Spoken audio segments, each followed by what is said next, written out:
No dia 23 de julho de 2007, uma família em Blumenau, Santa Catarina, recebeu uma notícia que mudaria para sempre suas vidas. Gabriel Kuhn, um garoto de apenas 12 anos de idade, foi encontrado morto na casa de um adolescente. E inicialmente o caso foi associado a uma discussão envolvendo um jogo online, mas durante a investigação a polícia descobriu que a tragédia envolvia muito mais do que uma simples briga. Olá pessoal, tudo bem? Sejam bem-vindos a mais um caso aqui do canal. Essa semana vai ter vídeo aqui todos os dias, de segunda a segunda, então não esqueçam de curtir, se inscrever no canal e ativar o sininho. E agora vamos pro caso de hoje. Gabriel Kuhn nasceu no dia 21 de março de 1995 e ele era filho de Doroteia e Adelar Kuhn e tinha um irmão mais velho chamado Guilherme. A família morava no bairro Velha Central, em Blumenau, Santa Catarina, e segundo familiares e pessoas próximas, o Gabriel era um garoto tranquilo, educado e reservado. Entre seus hobbies estava jogar Tibia, um jogo online bastante popular na época, e foi através desse jogo que o Gabriel conheceu um outro rapaz chamado Daniel.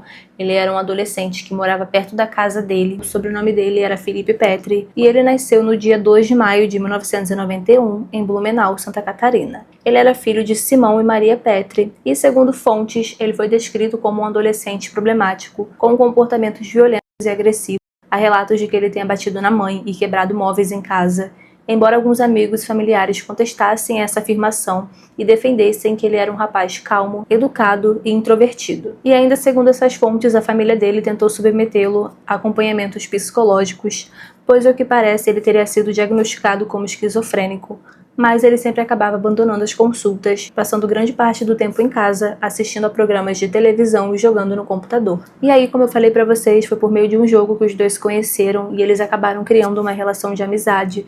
Eles moravam a cerca de 100 metros de distância da casa um do outro, então era bem perto mesmo, e isso permitia que eles passassem um tempo juntos brincando. Só que pelo Daniel ter aquele histórico ali pela região de ser um adolescente problemático, os pais do Gabriel tinham um certo receio de deixar o filho perto dele. Mas como eles não brigavam nunca, nem discutiam, eles se davam muito bem, eles acabavam não intervindo na amizade dos dois e inclusive eles brincavam tanto online quanto presencialmente. E tudo aparentava ir muito bem entre os dois, não parecia ter nenhum conflito rolando entre eles. Até que na manhã do dia 23 de julho de 2007, por volta das 8h30 da manhã, o Gabriel e o Daniel estavam sozinhos na casa do Daniel, o que não era comum, normalmente eles estavam ali junto dos pais deles. Só que naquele dia os pais do Gabriel tinham saído para trabalhar e o irmão dele estava em uma consulta odontológica, e quanto a mãe do Daniel, ela tinha saído para poder visitar uma amiga na cidade de Nova Trento e ela tinha deixado ele sozinho em casa. E aí, cerca de 1 hora depois, por volta das 9h30 da manhã, o Daniel teria ligado para a mãe dele para perguntar que horas que ela voltaria para casa, e segundo fontes, depois que ele desligou, ele teria atacado o Gabriel e teria deixado ele desacordado. E ainda segundo essas fontes, depois disso ele teria abusado sexualmente do Gabriel, e quando o Gabriel acordou ele começou a pedir socorro e ele ameaçou contar para os pais dele o que o Daniel havia feito com ele. Então os dois começaram a discutir e o Daniel acabou estrangulando o Gabriel até ele desmaiar de novo, só que ele pensou que dessa vez ele teria matado o Gabriel. Então ele decidiu amarrar o corpo dele com fios e, segundo fontes, o intuito dele era suspender o corpo do Gabriel no sótão, mas ele não conseguiu levar ele até lá porque ele estava muito pesado. Então depois disso ele decidiu esquartejar para poder facilitar a locomoção do corpo. Ele pegou uma faca e um serrote e começou a cortar as pernas do Gabriel. Mas o Gabriel acabou acordando por causa da dor e ele começou a gritar pedindo por ajuda, mas ele acabou desmaiando de novo e enquanto isso o Daniel acabou separando as pernas do corpo dele e ele tentou por uma segunda vez levar o corpo para o sótão, só que ele acabou desistindo e deixando o corpo do Gabriel em frente à porta da casa dele. E aí, por volta dos meio-dia, o Guilherme, o irmão do Gabriel, ele voltou para casa daquela consulta, só que quando ele foi entrar em casa a porta estava trancada e não tinha ninguém lá porque o irmão dele estaria na casa do Daniel e os pais estariam trabalhando. Então ele foi até a casa do Daniel para poder falar com o irmão dele e quando ele chegou lá ele encontrou o corpo do irmão na porta e ele entrou em desespero, ele saiu de lá correndo pedindo ajuda. Os vizinhos então ouviram aquela movimentação e assim que eles entenderam o que estava acontecendo, eles chamaram a polícia.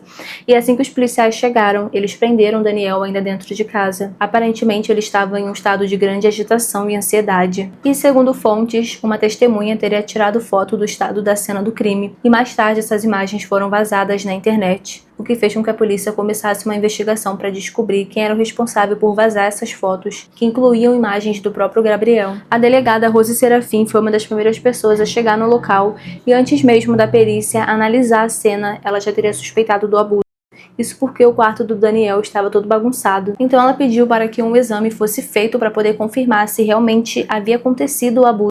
E quando os resultados saíram, eles confirmavam que havia sim ocorrido. Segundo fontes, a autópsia inclusive revelou que ele havia sofrido 2 abusos e um deles teria sido após o óbito. Além disso, segundo fontes, a perícia concluiu que a causa da morte foi decorrente de uma hemorragia massiva em consequência dos quartéis.